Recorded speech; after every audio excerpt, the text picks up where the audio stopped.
Siklus asam sitrat. Assalamualaikum warahmatullahi wabarakatuh. Perkenalkan, kami dari kelompok 9 kelas B Indralaya yang beranggotakan saya Radita Ahmadwanti, saya Ibrahim Soleha, dan saya Zilina Oksarimah. Di sini kami akan membahas materi mengenai siklus asam sitrat. Selamat menyaksikan. Tujuan pembelajaran, mahasiswa mampu menunjukkan sikap tanggung jawab untuk memahami siklus asam sitrat. Materi singkat, siklus asam sitrat atau yang lebih dikenal dengan siklus Krebs merupakan proses metabolisme yang terjadi dalam mitokondria atau organel sel yang dapat mengoksidasi Gugus asetil-CoA menjadi karbon dioksida.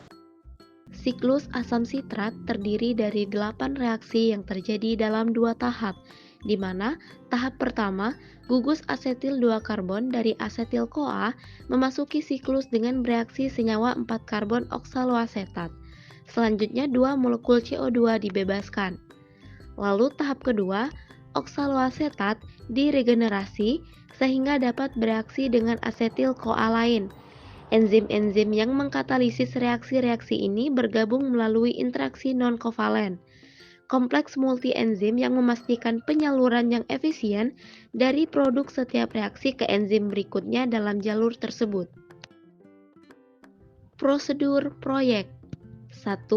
Cari dan pahami materi siklus asam sitrat. 2. Cari dan amati bahan pendukung materi. 3. Rekam dan lakukan pengeditan dengan baik dan menarik. Siklus asam sitrat. Siklus Krebs ditemukan oleh Hans Krebs. Nama lain dari siklus Krebs adalah siklus asam sitrat. Siklus Krebs terjadi di matriks mitokondria. Secara singkat, penjelasan tentang siklus asam sitrat terdiri dari 8 tahapan.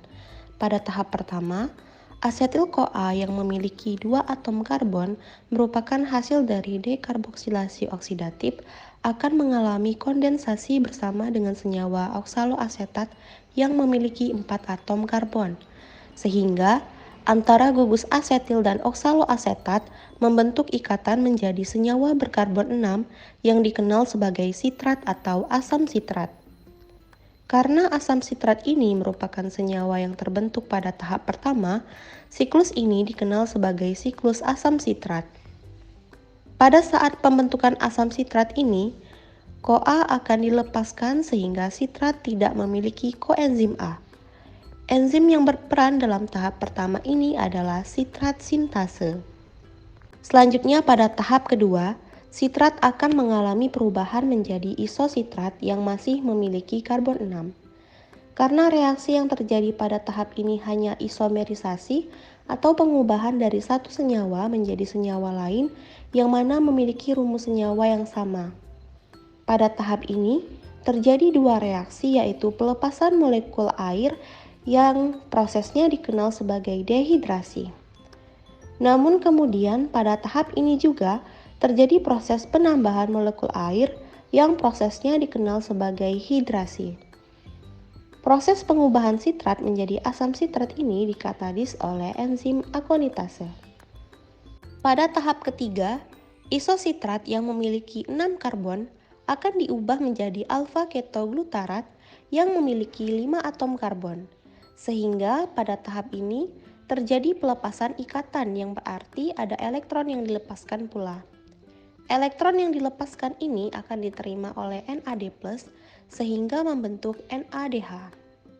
Pada tahap ini pula, terjadi proses dekarboksilasi atau pengurangan karbon berjumlah 1 karbon. 1 karbon ini akan membentuk karbon dioksida. Enzim yang berperan adalah isositrat dehidrogenase. Tahap yang keempat, alfa ketoglutarat yang memiliki 5 atom karbon akan diubah menjadi suksinil koenzim A yang memiliki 4 atom karbon. Berarti pada tahap ini juga terjadi dekarboksilasi atau pelepasan 1 karbon. 1 karbon ini akan membentuk molekul karbon dioksida pula. Selain itu, pada tahap ini terjadi reduksi NAD+ sehingga membentuk NADH. Karena pada tahap ini terjadi pengubahan dari alfa ketoglutarat menjadi suksinil CoA, berarti terjadi penambahan CoA yang masuk pada reaksi ini. Sehingga CoA akan berikatan dengan senyawa suksinil membentuk suksinil CoA. Enzim yang berperan pada tahap ini yaitu alfa-ketoglutarat dehidrogenase. Tahap kelima, suksinil CoA yang memiliki 4 atom karbon akan diubah menjadi suksinat yang masih memiliki 4 atom karbon. Pada tahap ini, tidak ada pengurangan atom karbon seperti pada tahap sebelumnya.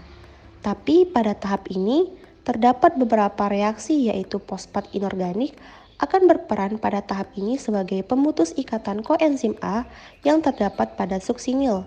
Sehingga pada tahap ini, CoA akan dilepaskan dan fosfat inorganik akan berikatan dengan gliseraldehid difosfat membentuk gliseraldehid trifosfat.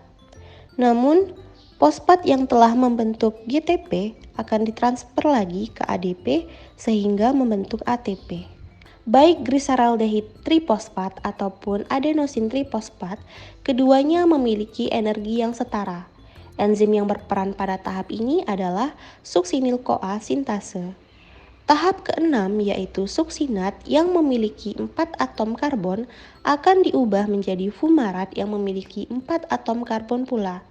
Pada tahap ini terjadi pelepasan elektron sehingga elektron akan ditangkap oleh NAD membentuk FADH2. Enzim yang berperan untuk mengkatalis suksinat menjadi fumarat adalah suksinat dehidrogenase. Tahap yang ketujuh, terjadi pengubahan fumarat menjadi malat. Enzim yang berperan pada tahap ini adalah fumarase. Pada tahap ini terjadi penambahan air yang prosesnya dikenal sebagai hidrasi.